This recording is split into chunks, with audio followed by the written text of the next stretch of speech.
Encore une nouvelle pour la Côte d'Ivoire. Le gouvernement ivoirien vient d'annoncer la dissolution de la CEI.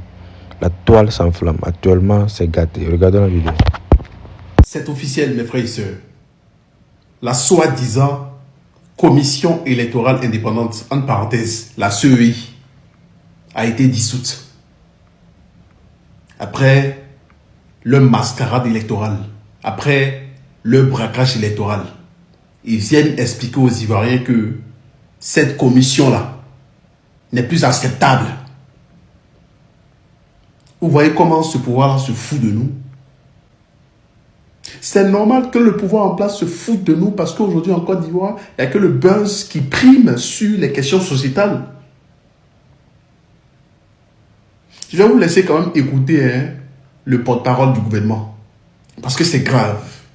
On vous méprise. On vous piétine. On se fout de vous. On vous traite de tous les noms. C'est eux seuls. PLCC n'attrape pas. C'est eux seuls. Il n'y a pas de procureur qui les poursuit. C'est eux seuls qui menacent tout le monde. Et puis il n'y a rien. Mais bon, ils créent des buzz et puis on est plongé dedans et puis voilà, ça passe. Malheureusement. Écoutez ça. Comme je vous l'annonçais, le Conseil a adopté un projet d'ordonnance. Ainsi, au titre du ministère de l'Intérieur et de la Sécurité, le Conseil a adopté une ordonnance portant dissolution de la Commission électorale indépendante, la CEI. La Commission électorale indépendante a été mise en place par la loi 2001-634 du 9 octobre 2001, conformément à la Constitution du 1er août 2000. Au cours de ces 25 dernières années, la CEI a eu en charge l'organisation et la supervision des élections nationales et des référendums. Au terme du dernier cycle électoral et au regard des réserves relevées à l'endroit de cette institution, ainsi que des critiques dont elle a fait l'objet, le Conseil a décidé de sa dissolution. Cette dissolution ouvre la voie à l'avènement d'un nouveau mécanisme de gestion des élections à même de rassurer davantage les acteurs politiques et les Ivoiriens et de garantir durablement la tenue des élections apaisées dans notre pays. Donc c'est aujourd'hui que ces gens-là nous font comprendre que la CEI, là, c'est pas bien. C'est trop critiqué. Aucune révision de la liste électorale n'a été faite. Aucun audit de la liste électorale n'a été fait concernant cette commission électorale indépendante. Parce qu'ils avaient tout le pouvoir, ouais, tous les pouvoirs avec eux. Donc, ils pouvaient s'imposer. Ils ont tué Kofi tout ça en 2020. Ça allait où? Couper sa tête, jouer ballon avec, ça allait où? Nayo, ils ont brûlé des gens vifs. Dans certaines villes de l'intérieur, des gens ont tiré sur des jeunes gens. Ça allait où? Nulle part. Donc, ils se foutent de nous et puis nous montrent que nous ne pouvons rien faire. Regardez les propos même de ces gars-là. Regardez l'arrogance de ces gens-là. Regardez le mépris de ces gens-là. Regardez comment ces gens se comportent vis-à-vis de la population ivoirienne. Regardez, écoutez. Écoutez. C'est lamentable. C'est pas acceptable. On ne peut pas cautionner cela. C'est pas possible. Mais bon, regardons seulement. Regardons ce qui va se passer et puis voilà. Subissons, subissons, subissons. Subissons. Subissons seulement. Voilà. Très bonne nouvelle, le gouvernement a procédé aujourd'hui à la dissolution de la CEI. Et quand c'est bon, il faut le reconnaître. Merci au gouvernement d'avoir écouté les plaintes des Ivoiriens, d'avoir écouté les plaintes des partis politiques d'opposition. En tout cas, merci. Si vous avez procédé à cette dissolution, c'est parce que vous-même vous reconnaissez que cette CEI, ce qu'elle nous a servi là, n'était pas aussi crédible que ça. Et donc, il fallait réformer le système, il fallait réformer le mécanisme. En tout cas, merci beaucoup. Et à cet effet, le représentant, du moins le porte-parole du gouvernement s'est exprimé. Quel objectif il compte atteindre? On va déjà l'écouter. Et puis nous aussi, on va faire quelques propositions. On l'écoute. cela, donc la commission électorale indépendante a été mise en place en 2001. Mais chacun de nous ici est également témoin de toutes les critiques dont cette commission a fait l'objet. La société civile la revendiquant, souhaitant qu'elle ne soit constituée que de membres de la société civile. Certains acteurs politiques allant jusqu'à demander que les partis politiques ne fassent pas partie de cette commission électorale indépendante. Le gouvernement ivoirien est à l'écoute des populations, de toutes les populations. Et c'est certainement pour cela qu'il a abouti à la dissolution donc, de la commission électorale indépendante. Ça, c'est le premier acte dont je souhaite ici, sans jeu de mots aucun, que nous en prenions acte. Pour la suite, on a annoncé qu'il y a une nouvelle ère qui va s'ouvrir. Ce qu'il faut savoir, et c'est dit dans le communiqué, l'objectif est d'arriver à l'organisation d'élections apaisées. L'objectif est d'arriver et de garantir de façon durable l'organisation d'élections apaisées en créant davantage de confiance et en rassurant l'ensemble des Ivoiriens et de la classe politique, des acteurs politiques.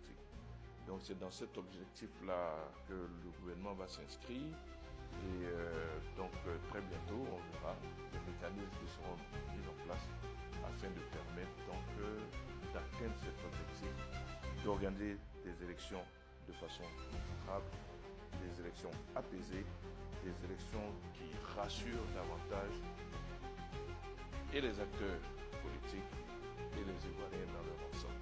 Monsieur le porte-parole du gouvernement, vraiment merci beaucoup. Et moi, en tant que jeune observateur, en tant que cybercommunicant ADCI, voici ce que moi je pourrais proposer. Alors, pour ce nouveau mécanisme électoral qui sera mis en place, moi je souhaiterais que ce soit formé organe par organe. Ça dit quoi? Je ne voudrais pas qu'il y ait un président de cet organe-là. C'est-à-dire qu'il ne faudrait pas qu'il y ait un président à la tête, mais il faudrait qu'il y ait un organe qui constitue la présidence. Et dans cet organe-là, il doit y avoir un représentant du parti au pouvoir, un représentant, ou du moins les représentants de tous les partis et mouvements politiques constitués, qui ont une licence qui existe réellement dans cet organe-là, et un représentant de la société civile. Tous constituent l'organe de la présidence de ce mécanisme électoral. Après, si vous voulez, vous pouvez encore créer un autre organe qui constitue le conseil de ce mécanisme, un autre organe encore en fonction des tâches qui seront dispatchées concernant les élections peut-être sur le terrain. Au niveau de l'organe de la présidence, là-bas, là, vu que tout le monde est dedans, tout le monde a le même titre, personne n'est au-dessus de personne. Quand les données arrivent, tout le monde a accès au même moment. Je ne sais pas si vous me comprenez. Tout le monde voit quand ça vient. Tout le monde quitte en même temps. Tout le monde vient en même temps. Parce que pour la CEI qui est passée là, on a vu beaucoup de choses. Maintenant, concernant les élections même, sur le terrain, voici ce que moi je pourrais proposer encore. Je souhaiterais que les résultats soient proclamés bureau de vote par bureau de vote. Oui, pourquoi je le dis? Ce que vous ignorez, c'est que généralement les fraudes électorales se passent au niveau de la CEI locale. Entre les bureaux de vote et la CEI locale, le transfert des bulletins de vote pour arriver à la CEI locale, beaucoup de choses se passent, monsieur le porte-parole du gouvernement. Beaucoup de choses se passent. Et c'est là que le discrédit est jeté sur la CEI centrale. Parce que c'est au niveau de la CEI locale que les résultats sont condensés et transférés maintenant à la CEI centrale. Et donc la CEI centrale prononce ou bien proclame ce que la CEI locale a transféré. Est-ce que vous comprenez? Pourtant, si les données, ou du moins les bulletins dans les bureaux de vote après dépouillement sont automatiquement proclamés, mais il y aura un problème où ça? Parce que dans les bureaux de vote, là, tous les représentants des mouvements et partis politiques sont là. Quand on finit le dépouillement, tous les résultats sont là. Vous pouvez mettre en place un mécanisme de communication peut-être par téléphone, peut-être par réseau, internet, où les données sont envoyées automatiquement, c'est-à-dire du bureau de vote. Hein. Oh, on prend telle région, Cinéma Tchali, ils viennent d'envoyer, lui là, il a gagné, dans tel bureau de vote, dans tel bureau de vote, dans tel bureau de vote. Vainqueur, tant. Ça aussi, c'est faisable. Même si peut-être c'est long, mais je crois qu'il y a une faisabilité. En tout cas, moi, c'est comme ça que je suis en train de réfléchir. Parce que honnêtement, il y a beaucoup de choses qui se passent pendant le transfert entre les bureaux de vote et les CEI locales. Pendant les transferts entre les CEI locales et les CEI centrales. Il y a beaucoup de choses qui se passent. Je crois que la CEI centrale elle-même doit être juste observatrice. Voilà. Non, bon, je ne sais pas si ça sera encore la CEIF. Certainement, vous allez trouver un autre nom, c'est par habitude. Mais enfin, ce mécanisme électoral-là qui sera mis en place doit être observateur. Très observateur. Quand on finit de proclamer ici, c'est maintenant lui, on lui envoie maintenant les résultats. Et puis vérifie. Parce que pour la vérification, tous les représentants des mouvements et partis politiques et de la société civile sont aussi là. Donc tout le monde voit aussi. Donc, ce qui a été proclamé là, toi, tu es d'un parti politique, tu ne peux pas mettre bras dessus pour dire que non, non. Tout le monde voit. Et puis, affaire de parrainage, là, supprimer. Supprimer même parrainage, là, supprimer. Parce que ça, là, honnêtement, moi, c'est ce que je peux proposer. Voilà. Et si vous pensez qu'il y a mieux à proposer, vous pouvez apporter vos propositions. En tout cas, merci au gouvernement. Ça, c'est vraiment une très belle décision. Mais côté augmentation de carburant, il n'est pas aimé. Et puis aller dire à M. Marius Komoué que c'est qu'il est dedans. Il n'est pas aimé aussi. Lui là, ce n'est pas son rôle, c'est qu'il était dedans. Voilà. Toi, ton rôle là, c'est de faire en sorte que ça soit mieux digné. Il ne faut pas venir distraire les gens ici. Donc, monsieur le porte-parole du gouvernement, si vous voyez monsieur le président Alassane Ouattara, s'il vous plaît, dites-lui que carburant, c'est trop cher pour les Ivoiriens. Moi, j'ai ma petite moto. C'est cher pour moi. Il ne travaille pas. Hein? On se débrouille. On se cherche. Donc, pardonnez. En tout cas, merci. Que Dieu nous bénisse et qu'il bénisse la Côte d'Ivoire. Comme je vous l'annonçais, le Conseil a adopté un projet d'ordonnance. Ainsi, au titre du ministère de l'Intérieur et de la Sécurité, le Conseil a adopté une ordonnance portant dissolution de la Commission électorale indépendante, la CEI. La Commission électorale indépendante a été mise en place par la loi 2001-634 du 9 octobre 2001, conformément à la Constitution du 1er août 2000.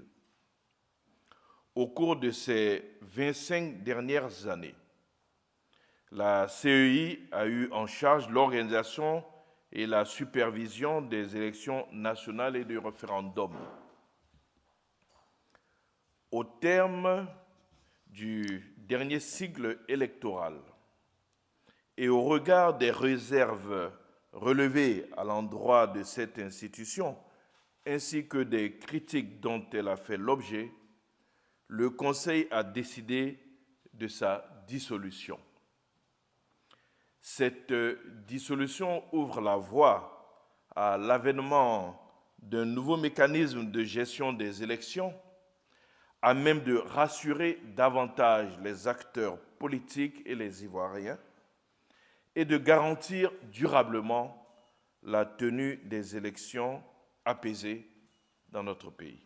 Bien, pour ce qui est de la Commission électorale indépendante, si vous avez bien suivi le communiqué, nous avons indiqué que cette dissolution ouvrait la voie à l'avènement d'un nouveau mécanisme de gestion donc des élections dans notre pays. Je ne peux vous dire en l'état actuel quel sera ce nouveau mécanisme qui sera mis en place. Il sera discuté au niveau du gouvernement, très certainement, mais ce qu'il faut retenir ici, c'est donc prendre acte de la dissolution de la Commission électorale indépendante. Bien sûr, à la suite donc, des discussions au niveau du gouvernement, on pourra voir quelle sera la forme que prendra donc, ce nouveau mécanisme de gestion des élections dans notre pays. Enfin, moi, je n'ai pas senti ce que vous appelez fermeté, j'ai senti un appel à la raison. C'est plutôt de cela qu'il s'agit, parce que nous avons intérêt à être tous ensemble. Nous avons des économies qui sont imbriquées, nous avons des populations qui sont imbriquées, des populations qui sont juste séparées parfois par une frontière, je ne dirais pas artificielle, mais qui n'a rien de sociologique ni rien de culturel.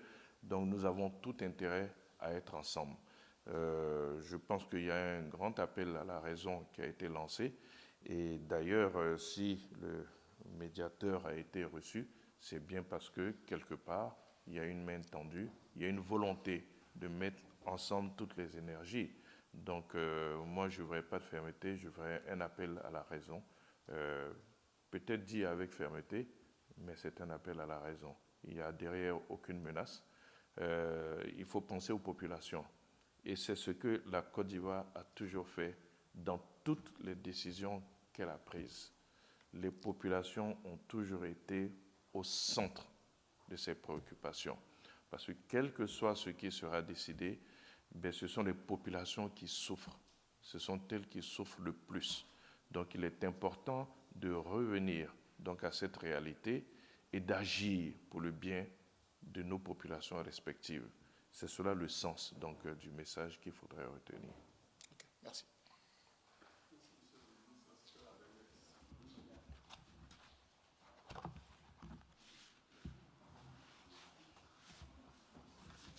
Bonjour Monsieur le ministre, Mahama Traoré de RTI1. Monsieur le ministre, une réaction au dernier classement de la Côte d'Ivoire dans le classement de la liberté de la presse. On a vu que la Côte d'Ivoire a gagné 10 places. Quelle est la réaction du ministre de la Communication que vous êtes? Bon, je ne sais pas si le ministre de la Communication va se prononcer à ce pupitre. Il le fera peut-être ultérieurement. Pour le moment, c'est le porte-parole du gouvernement qui parle. Nous nous réjouissons donc de ce bond de 10 rangs que la Côte d'Ivoire a fait à ce dernier classement pour se retrouver aujourd'hui à la 54e place, donc dans le classement de Reporters sans frontières de la liberté de la presse.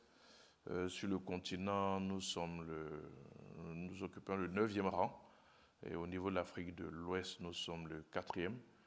Je pense que c'est des performances à saluer, mais qui ne sont pas le fait du gouvernement seul. C'est aussi en grande partie du fait des acteurs de la presse en eux-mêmes. Nous avons toujours dit que le président de la République est pour la liberté de la presse, mais cette liberté de la presse ne pourrait aller sans responsabilité. Nous saluons donc cette responsabilité de plus en plus grande de la presse qui fait qu'on a une presse qui sait traiter les informations, qui les traite avec responsabilité, qui ne va pas donc dans des excès et sans pour autant s'auto-censurer.